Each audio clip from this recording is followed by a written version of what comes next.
You are listening to the Voice of the Crusaders radio podcast. On Monday, May 22nd, around 10:30 p.m., a British-born Muslim, son of a Libyan refugee, planted a bomb that killed 22 British citizens, of which most were young teen girls. Despite the fact that another brutal attack at the doing of a Muslim were upon us, most of the native English took to social media declaring that the terrorist was not a Muslim, like he wasn't a real Muslim. So my question is, in the name of the living God, what was he?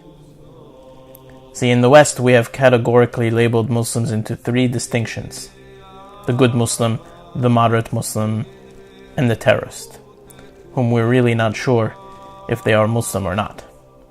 The good Muslims and the moderate Muslims keep telling us that the terrorists aren't really Muslim, that the terrorists have hijacked their peaceful, loving religion. So, are the terrorists really Muslim or not? To become a Christian, for example, one must believe in the divinity of Jesus Christ and must be baptized.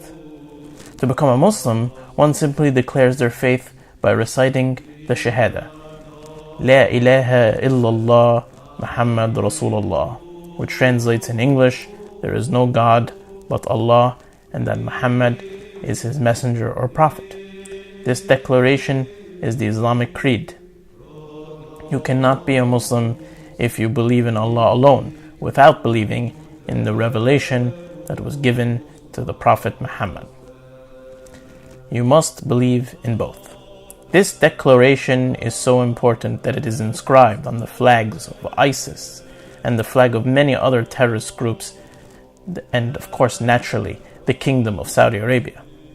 All three types of Muslims believe in Allah and in the revelation given to the Prophet Muhammad. All three agree on this premise. Therefore, all three are really Muslim. Furthermore, a Muslim must perform the salat, which is prayer. If you are a Muslim, you're supposed to pray 5 times a day. When you pray, you are to face the Kaaba. It is most likely that the good Muslim doesn't pray often or at all. The moderate Muslim prays moderately, maybe once a day or twice a day. And the terrorist is the one that strictly observes this tenet and prays all 5 prayers every day, 365 days a year. Next, if you are truly a Muslim, you should give charity to Islamic causes called zakat. All 3 groups profess to perform this duty. Fourth, if you are a Muslim, you must fast the holy month of Ramadan. As far as I know, all 3 types of Muslims fast Ramadan, although some may secretly cheat. Lastly, every Muslim must at least once in their life take a religious pilgrimage to the holy city of Mecca. Every Muslim tries to fulfill this duty. So if all 3 declare the Shahada, pray 5 times a day facing Mecca, give to Muslim charities, fast Ramadan, and try to go on their obligated pilgrimage to Mecca, how can we then say that terrorist Muslim is not a Muslim, but that the other 2 we categorized are the true Muslims?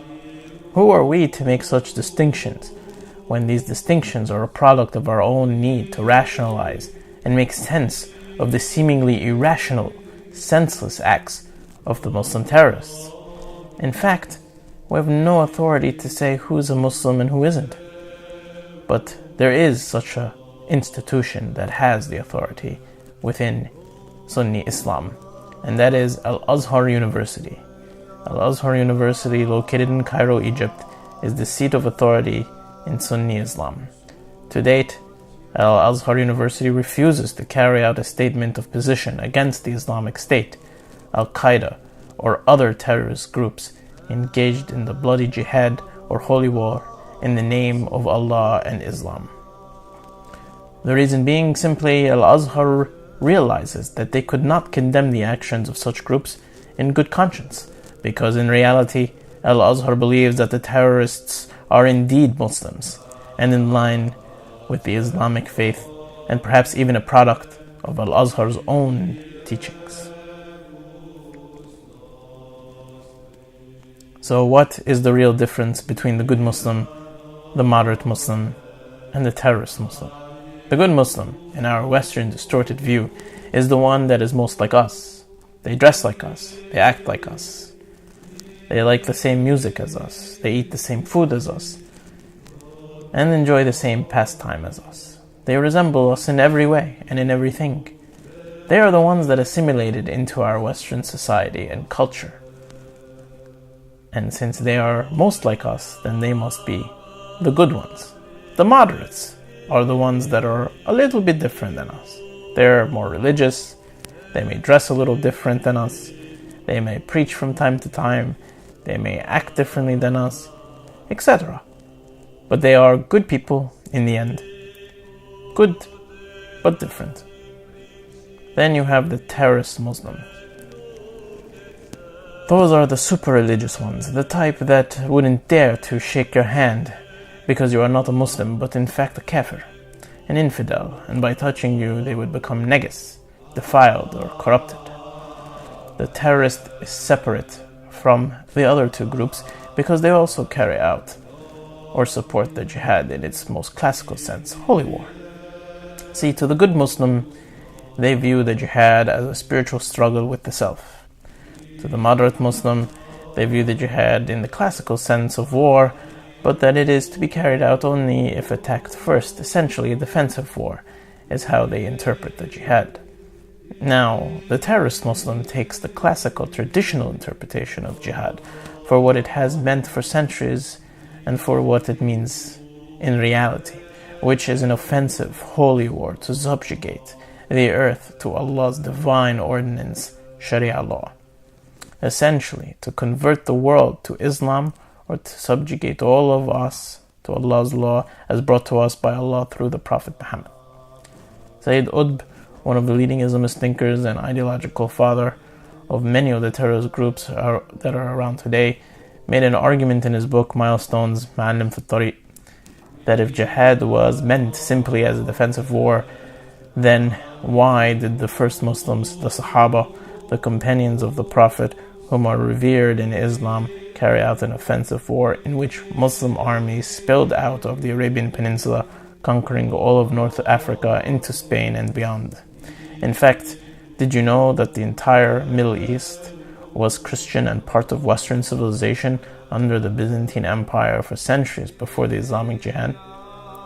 The argument makes a lot of sense, and much of the laws that ISIS puts into place in their conquered districts resemble many of the places that fell to Islam back in the 7th and 8th centuries.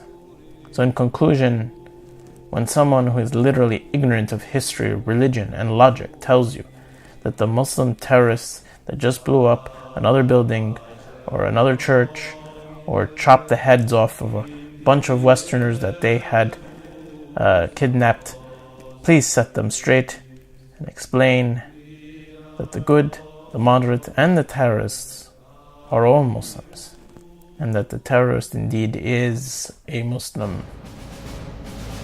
If you love this video and want to crusade with us in preserving our borders, language, culture, and civilization, please like and subscribe below. We are the voice of the Crusaders. You are listening to the Voice of the Crusaders radio podcast.